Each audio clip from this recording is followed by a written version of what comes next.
আয়দা chocolate সবাই এটা খুবই পছন্দ করে।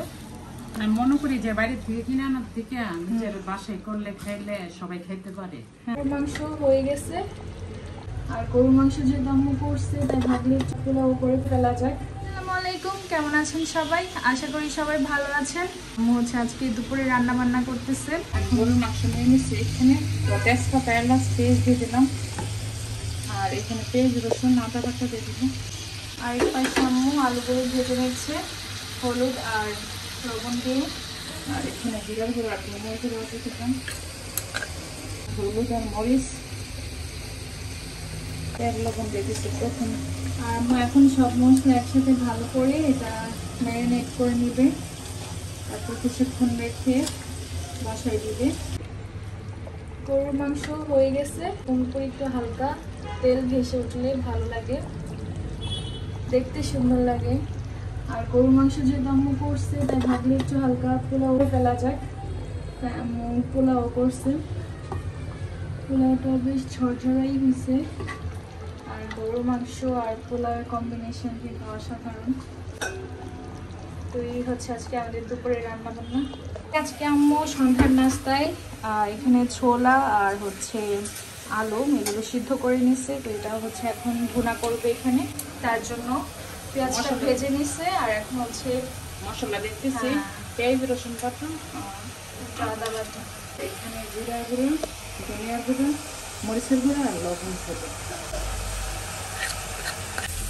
একটু ভালো করে মিক্স করে তারপরে বাকি জিনিসগুলো দিয়ে দিবেন।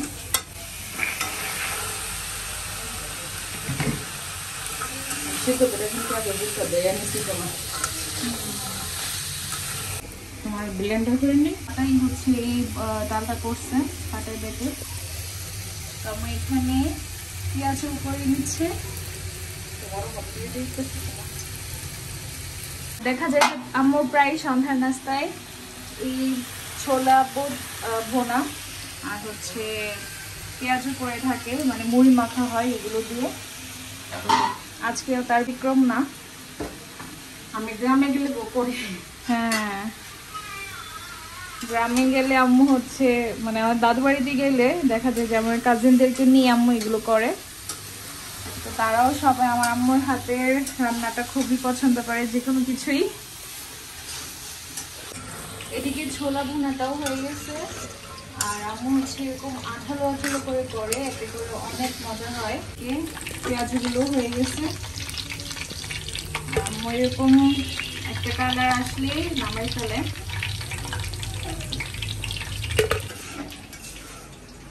আর আজকে অনেক বেশি গরম পড়ছে, আর ইদানিং গরমটা একটু বেশি।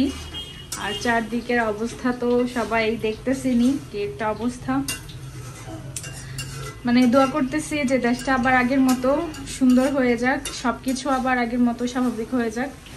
এগুলো দেখতে আমাদেরও ভালো লাগে না, মানে প্রতিদিনই নিউজ ফিড ঘাটলে মানে শুধু হতাশা মানে বাড়ে, আর খুবই খারাপ লাগে। যাই হোক, সবাই দোয়া করবেন যেন সবকিছু আবার ঠিকঠাক হয়ে যায়। মুড়ি মাখতে বসে গেছে, পেঁয়াজ এত মজা হয়েছে যে এখানে আর অবশিষ্ট এই কয়টাই রয়ে গেছে। মোর বানানো পেঁয়াজগুলো বরাবরের মতোই অনেক মজা হয়, যার কারণে মুড়ি মাখানোর আগেই হাফ শেষ হয়ে যায়, অর্ধেকেরও বেশি শেষ হয়ে গেছে। আমি এখানে 3টা শুকনো মরিচ নিচ্ছে, আর এখানে আমি কিছু সালাদ কেটে নিয়েছি, টমেটো, শসা, তারপর পেঁয়াজ, ধনিয়া পাতা আর কাঁচামরিচ। আর এখানে হচ্ছে পরিমাণ মতো মানে মুড়ি দিয়ে দেবো। শসা থেকে এক্সট্রা যে পানিটা ছিল এটা আমি আগে মানে ঝাড়াই নিছি, যেন মুড়ি মাখা মানে মুড়িটা মাখলে মুড়িগুলো তাড়াতাড়ি যেন কোথায় না যায়।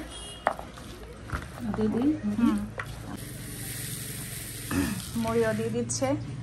আর এটা দেখা যায় যে আম্মু কয়েকদিন মানে কিছুদিন পর পরই এটা করে সন্ধ্যাবেলা, সবাই এটা খুবই পছন্দ করে। আমি মনে করি যে বাইরে থেকে কিনে আনার থেকে নিজের বাসায় করলে খাইলে সবাই খাইতে পারে। মুড়ি মাখা হয়ে গেছে, এখন আমরা সবাই মিলে খাবো। আর আমাদের সাথে আয়দাও আছে, আয়দাও এখন আমরা হচ্ছে কিছু খেতে বসলে তাকে নিয়ে খাই, যদিও সে এইসব খেতে পারবে না, বাট তাকে আমরা একসাথে নিয়ে বসাই, সে খুবই খুশি হয়। তেমন হচ্ছে প্লেট বাই প্লেট দিয়ে দিচ্ছে। তো আমি একটু দেখি। আম্মু হচ্ছে বানায়, আম্মু একটু টেস্ট করবে। সাথে শুকনা মরিচ, অনেক মজা।